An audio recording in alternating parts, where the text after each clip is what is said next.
correct? That's true. Yeah, we're good.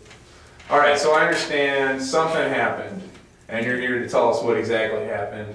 So if you don't mind starting at the beginning, tell me everything you can remember from the night. Tell me what happened, who did what, and just give us everything you can tell us. Okay, well that evening, well let me start a little bit on background, Okay. how I know Ashley and stuff. Ashley is my daughter Rose's babysitter. Rose is 3 years old. She's adopted. Okay. So I adopted Rose in March of hold on, I had this written down. Cool. Sorry, March 2009, March 10th of 2009 I adopted Rose. She was one years old when I adopted her, a couple months really. I hired Ashley. I met Ashley in the neighborhood. She's one of my neighbors, and we kind of started talking one day, got to know her a little bit, and she offered to be a babysitter if I ever needed someone to come in, and so I hired her for a full-time babysitting on May 5th of 2010. A little while later, around a week before November, I noticed Ashley... 2010? Of 2011. Okay, so she had been babysitting for you for a year? Yeah. Okay. And nothing strange had happened, right? No, everything was great. She was a wonderful babysitter. Okay.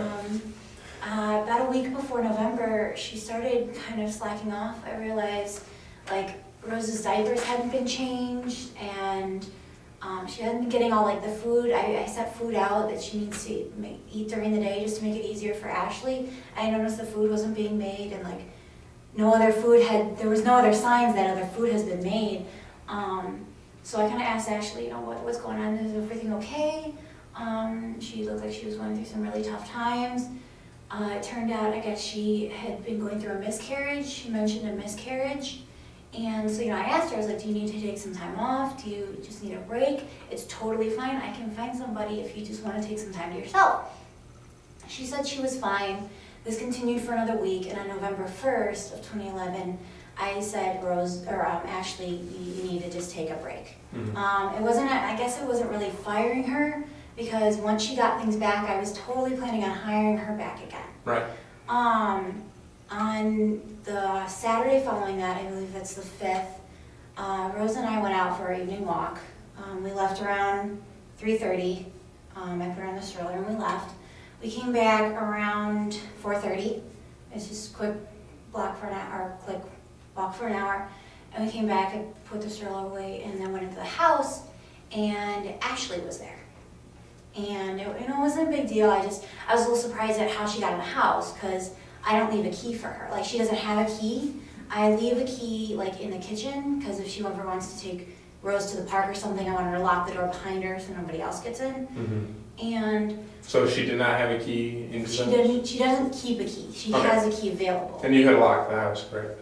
Pardon? You had locked the house when you left? Yes, Okay. yeah. Was the key still there that you leave for her and Rose? After I left, after she was kind of laid off? Yeah. I didn't check. Okay. I didn't think to look there. Mm-hmm. I didn't think Ashley would have taken it. She'd never taken it before, even on accident, so right. I just assumed that she wouldn't have taken it.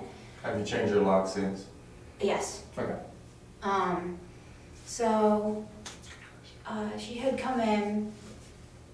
I guess must have. My assuming is that she had the key or a key or something, because there was no forced entry. I found that out later after the fact. But I came in and she was in the kitchen, and the first thing out of her mouth was, "You took my daughter, give me my daughter back." And I was really confused. I didn't know what was going on. Mm. She's never called Rose her daughter before. Whenever, she talks to someone in the neighborhood, she says, "Oh, I'm babysitting Rose, Jesse's daughter." She's never mentioned that she thinks that Rose is her daughter before. And so I kind of sent Rose into the living room so I could talk to Ashley. So I walked up to Ashley, just kind of casually, it didn't seem threatening, and she freaked out, and I had a knife I've got block knives. Mm-hmm. She must have grabbed a knife and had it on the counter or something, and she accused me again, and then she came after me with the knife. And I don't remember screaming. I don't remember really anything that happened. She ended up cutting my arm. Ended up needing 9 stitches, and I knocked the knife aside, I guess. I just remember my arm came in contact with her at some point, and next thing I know, she's just punching me, and I fell to the floor. I couldn't defend myself. I was just, I think, in shock after I saw the blood. And so I ended up on the floor, and she's just kicking me and hitting me, and I don't remember anything else. I came back, into complete consciousness. I guess I must have been unconscious for quite some time, because I woke up and, I realized the blood, and I thought, like, oh my God, please say this was just a horrible nightmare. And it wasn't, and I ran out of the kitchen, ran into the living room, and there's broken glass everywhere. Sorry. If you could estimate an approximate time, what would you say? Well, what would you say a fair? At 9:30. I woke up around 9:30. I So you were out for what? About a good 4 hours? Yeah. Wow, okay. Yeah. So you had come back to the house around when?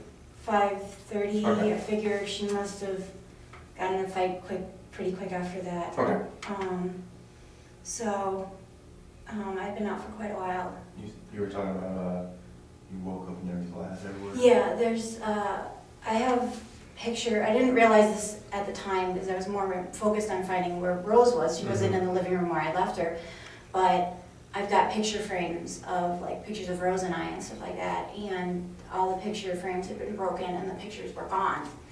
And there's like little blood splotches on the floor. And it wasn't from me. So I ran upstairs hoping that, maybe Rose had, heard something and just ran upstairs to hide or something. So I'm looking through everything, and the majority of Rose's clothes are just gone. Her bedroom is torn apart, trying to find as much stuff as anybody could. So at that point I came running and screaming from the house, just screaming for help. 9:35, I ended up getting back into the house, and that's when I called the police the first time. I guess you guys had said the official call came in at 9:35. So then everybody showed up and just kind of got all that, and when was it? November 7th. This was, you guys had, we'd met earlier, and you guys had found Rose on November 7th, somewhere around 6:30 in the evening. And I just thought that, thank God, she's okay, she was alive. They're found at a motel in the next town over, and Ashley was with her. She did have my house key on her. I have the house key back. Okay. So, but I mean, either way, I've changed the lock, so it kind of makes it null and void, but,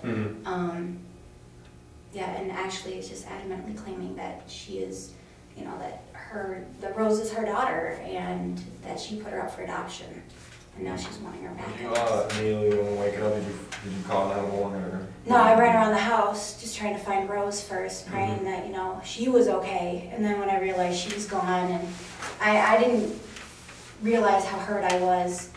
And she's been missing for how many days? So from the 5th to the 7th, for 2 days? Missing for 2 days. Okay, so you contacted police. When was the first time you contacted? 9:35 was when the first call came in on November the 5th. Is she currently employed? I don't know any other employment outside of her babysitting me, or my daughter Rose for me. She babysits from 6 a.m. to 2 p.m. Because I work, so I need her fairly early. I'm a school teacher, so I need to get up early and get to class and stuff. She knows that there might be an occasion where I might be late because I work with special ed, and sometimes they just need a little extra tutoring or something like that. I pay her by the hour, so she understands if I'm a little bit late, she's still gonna get paid for it.